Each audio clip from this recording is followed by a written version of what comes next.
Greetings everyone, the Hearth Guy here, and how do you know when you're really good at something?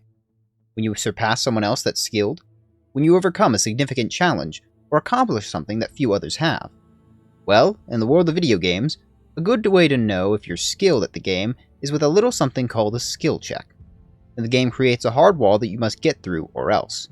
This could be a puzzle or a complex quest, but usually it comes in the form of a boss fight.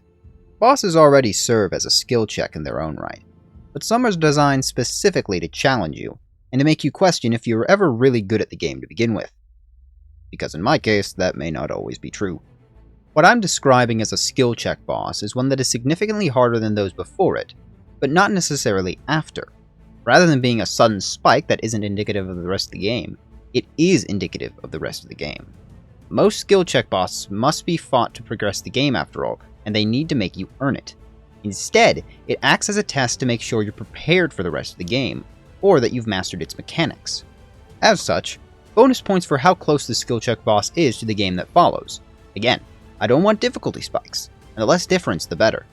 And of course, only games I've played, one per franchise, these are all guidelines, not rules, etc. So, without much further ado, these are the top 5 skill check bosses.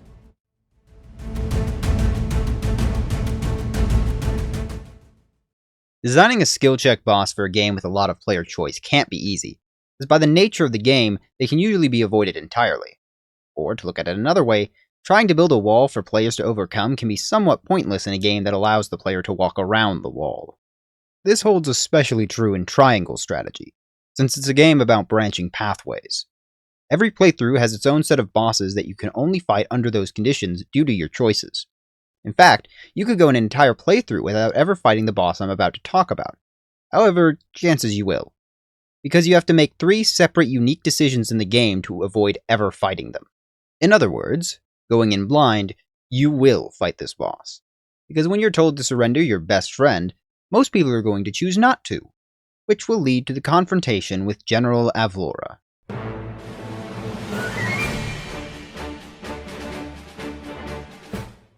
The earliest important game decision is the choice to give up our friend and the last surviving prince, Roland, over to the invading Duchy of Esfrost.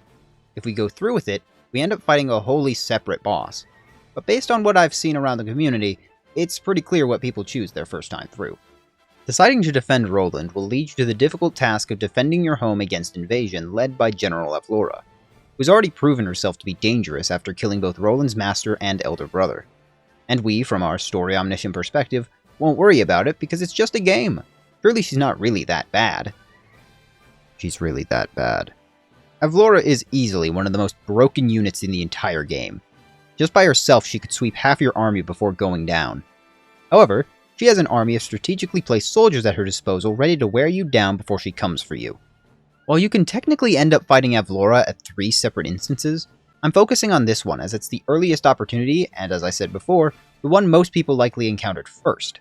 Which I imagine many regretted because boy does she not hold back on you. Let me just say, if you don't have copious amounts of oil jugs and firestones, or if you don't have Rudolph's traps, then this fight will certainly be difficult. Now, Corentin, an ice mage you can only recruit if you don't recruit Rudolph, also has ways of slowing down the army, though I personally prefer Rudolph's bear traps to Corentin's ice walls. You also have special fire traps around the town that you can use to sacrifice your subjects' homes in exchange for taking out as many enemy units as possible. Wow, that sounds bad. All the while, Avlora silently and slowly makes her way up towards your position before proceeding to tear your army to pieces. Avlora is essentially a barbarian character, doing plenty of damage to herself while doing even more damage to you. If your army has been too worn out from the rest of the battle, then she will wipe the floor with you, and you'll have to play the level all over again. That all said, it's not as though Avlora is unstoppable. Remember what I said about damaging herself? Well, if you can manage your resources and units well enough to survive until she starts moving, then you can easily outlast her. The trick is whittling her forces before she can reach you, because if your attention gets divided, then she'll easily start taking advantage of it. You can do this either with the fire traps, or by taking advantage of enemy AI and clever positioning. But either way, you want to turn the battle into a 1-on-1 with Avlora. Or an 8-on-1, I suppose. Look, when she can summon giant waves of death and hatred, fairness goes out the window. You have courage, I'll give you that. But this is as far as that will take you. can be hard to quantify what counts as a skill check in a JRPG like Xenoblade Chronicles. After all, the ability to grind for levels can inherently lessen the difficulty of any skill check you come across. However, at least in the case of this part of the list, that isn't a massive issue. Why, you may ask, you voiceless entities that I crave the attention of? Well, in Xenoblade Chronicles 3, there's a lengthy section where you slowly but surely learn the mechanics of combat. Xenoblade 3's combat is pretty complex, so you need the time to get a grasp of it and the Ouroboros mechanic. Because of that, you get some pretty smooth sailing during Chapter 2, until the ending. Our protagonists suddenly are under attack by a formerly friendly colony, led by Silvercoat Ethel, a friend and sort of idol to Noah. With their visions obscured and seeing Noah and friends as heartless, apparently, they're forced to flee only to be cornered by Ethel once again. What ensues is a tricky boss fight against Ethel and her lackeys. However, it's not Ethel we're talking about. No, we're talking about the guy who put her up to it. This bundle of flamboyant menace, Consul K.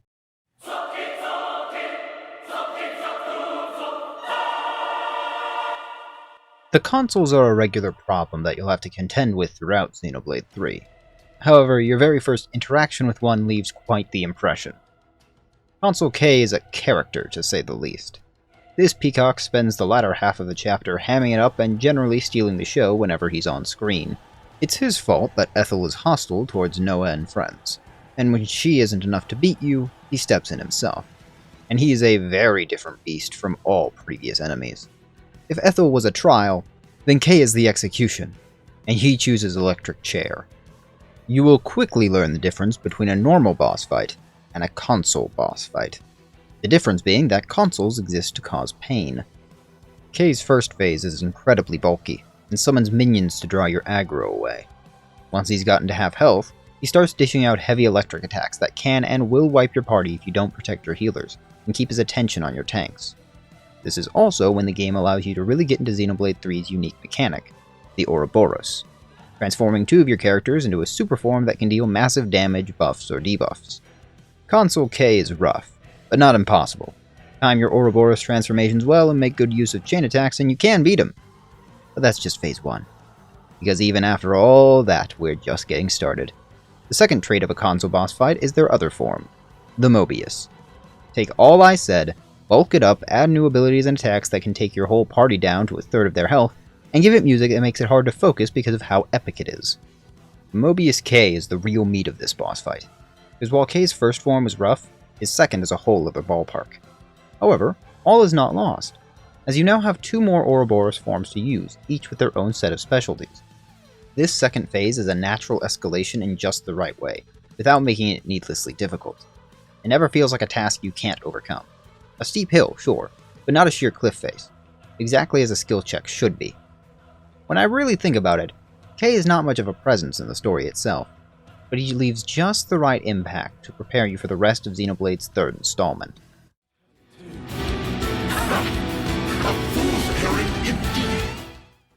I just want to give you a little look into the difficulty I've had with making this list, as I've had to rewrite it no less than 5 times over the course of its development. Some of that was due to changing opinions, and some of that was due to an ever-expanding library of games that I've been playing. Xenoblade 3, for instance, is a relatively new game for me. However, I had it set on the list for a while before completion. That is not the case for number 3, because as I was making the script and playing a couple games in the meantime, I came across an incredible deal. Metal Gear Rising: Revengeance, for $4.99 on the Xbox Store. I kid you not, I bought one of the most widely recognized and famous games out there for just $5. And when I began to play it, I immediately began to understand on more than just a material level why it was so good. However, that does not mean I was good at the game. First hour of gameplay is embarrassing to look at. I had no idea what I was doing, I didn't know how to parry, and my main strategy was to attack wildly without planning ahead. As it turns out, the only thing I needed to make myself a better gamer was to get my face beaten in by a chromed out pit bull with a chainsaw tail.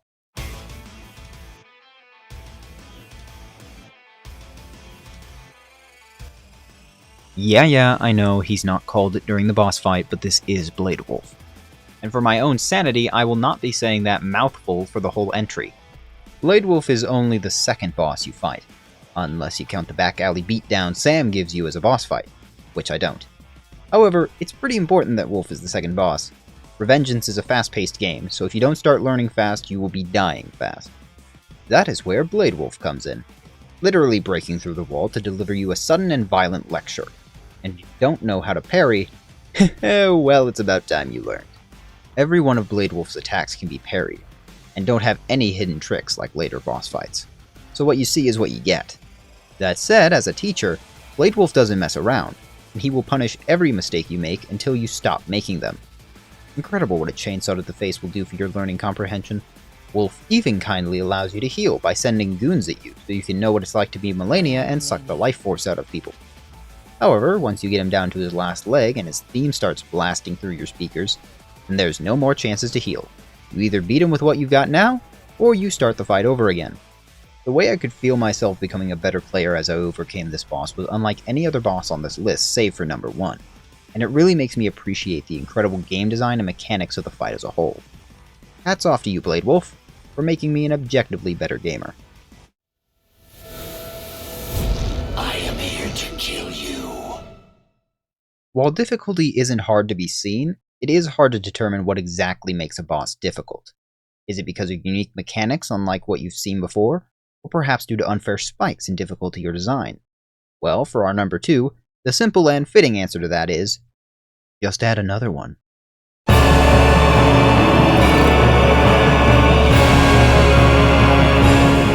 Talk about the classics. Ornstein and Smough are the skill check of Dark Souls. The one that if I hadn't mentioned it, I would never be able to sleep again at night. My own experience with the terrible twosome is an interesting one. I have immense respect and awe for their design and the way their boss fight flows in a way that was unique for Dark Souls at the time. In fact, I'd argue that the seamless integrating of two enemies into a boss fight has not been handled as well in any successive Dark Souls game, or even Elden Ring for that matter. Haven't played Bloodborne or Sekiro yet, but that's a whole other tangent. We come out swinging with a quick subversion of expectations. Until this point, every boss fight has been a single enemy, or if there was a duo, one was more akin to a glorified regular enemy. Unlike that, just as soon as we see Smough, we're introduced to Ornstein, who nimbly leaps down from above. Besides their size, the way they carry themselves tells you all you need to know about how this fight is going to play out. Smough is a juggernaut that moves slow, most of the time, and hits like the realization that you left the door unlocked at home. And Ornstein is smaller and closes out on you faster than the IRS after you misplace that one decimal point.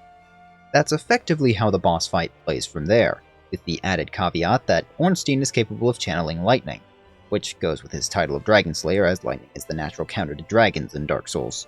Your first decision in this fight is to decide which to target first, Ornstein or Smough. It's not hard to get them separated as they do that themselves. However, in the process, they usually force you to take your eyes off of one of them, which is a deadly mistake. Generally, most seem to end up taking down Ornstein first, since he's right there in your face before returning to Smough, which is a solid plan. Until the game hits you with the reversal, a mid-battle cutscene, something that had not happened in the game up to this point. Said cutscene proceeds to show whichever one you left standing harnessing the power of their fallen partner. Ornstein takes Smough's size, and Smough takes Ornstein's lightning, and the boss fight further evolves again. Fear not, however, as you don't have to go this alone. You too can call on an ally for some jolly cooperation. Bringing Solaire further changes the flow of the fight. In most boss fights, summoning an ally, while useful, doesn't alter the fight itself much. But in this fight, a 1-on-2 becoming a 2-on-2 with our favorite Sunboy just feels right. Ornstein and Smough respond in kind, rarely letting one of you have it easy. Instead, aggro will likely be split between you, and while it can be nice to get one enemy off your back, the same is true for them as well. One-on-one, Ornstein and Smough aren't pushovers by any means, and if you play your cards wrong, you'll find yourself in a beating regardless of Solaire's help. Ornstein and Smough are remembered for a reason. They are synonymous with Dark Souls itself and deserve the mythic status that they have in both Dark Souls and the general gaming psyche. Also, I'm just now realizing that this is the second time I put a duo boss at number 2. I feel like there's a joke there, but I'm not going to be the one to make it.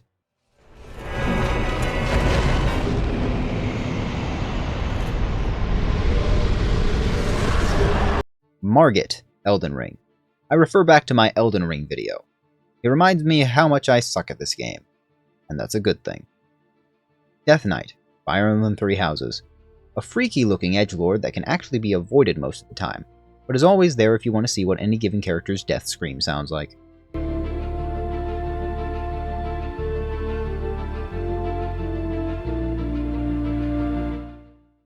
The number 1 spot changed hands a few times. At one point it was Ornstein and Smough, at another it was the current number 1, and at another Margit was even set as number 1 before I reshuffled the whole thing. However, when I finally decided who to put at number 1, it all just felt too right. When I said that the number 1 spot made me feel like I was learning, I meant it, but it does so in a special way.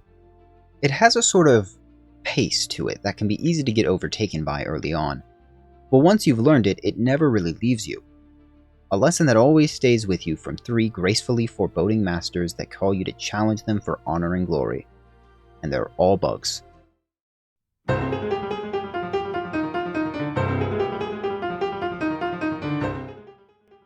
So, take all the things I said about Ornstein and Smough and Blade Wolf, and condense that down into a streamlined package. That would be the Mantis Lords. There's something so beautiful about this boss fight, how you must actively challenge the Lords to activate it. The rhythmic dance that the battle evolves into as you're kept in a constant tension just trying to react. Pushing and pulling, dodging and attacking, dying and succeeding. Hollow Knight is already a masterclass of both game and boss design, but it is at its best here in the Mantis Lords. There's so much to be said about them, and I don't know exactly how to articulate it. But you came this far for a list, so I'll give it a shot. The Mantis Lords lie at the end of a long journey, delving deeper and deeper into the fungal wastes until you reach the Mantis territory, a place seemingly untouched by the infection that festers throughout the Hollow Nest above.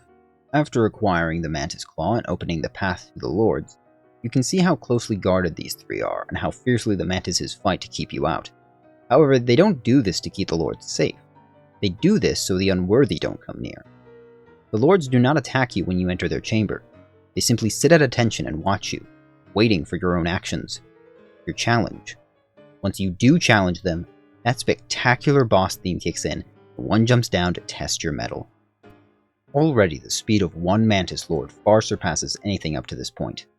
Bosses have hit hard and hit fast, but that was all preparation for this. The time you have to breathe or heal is minute, and can't be wasted because the onslaught will only begin all again. Any greed will get you killed, and being overly cautious can lead to mistakes. However, as you fight, you yourself will begin to be drawn into the dance of the Mantises. Each attack and movement will feel composed and predictable. Your once incredible speed will seem trivial as you respond in an almost choreographed way. Then you manage to best the Mantis Lord and they retreat, only for the last 2 to rise and take their sister's place. Now the dance is faster, but the steps remain the same, and all that's truly different is their arrangement. This second half can become overwhelming when compared to the already quick first phase, but just like that first phase, soon the rhythm will work its way back into you. Eventually, you'll be moving in tune to this new rhythm, just the same as the last one, and taking advantage of the gaps in their attacks to heal or retaliate. Despite the initial shock and awe they instill, the Mantises are powerful in their simplicity and incredible in the way they teach you without you ever really knowing it until you've already learned. The perfect preparation for the horrors Hollow Nest has in store, and fitting that defeating them allows you entry into the nightmare that is Deep Nest. Because if that victory doesn't make you feel brave in the face of this, nothing will.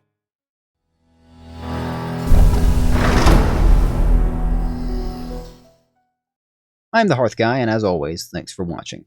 Like, comment, and subscribe if you want to keep up to date with my newest projects, and I'm always trying to improve, and I hope you'll stick around as I do. Now then, learn from these bosses and make sure to challenge yourselves, and I'll see you all next time, around the hearth.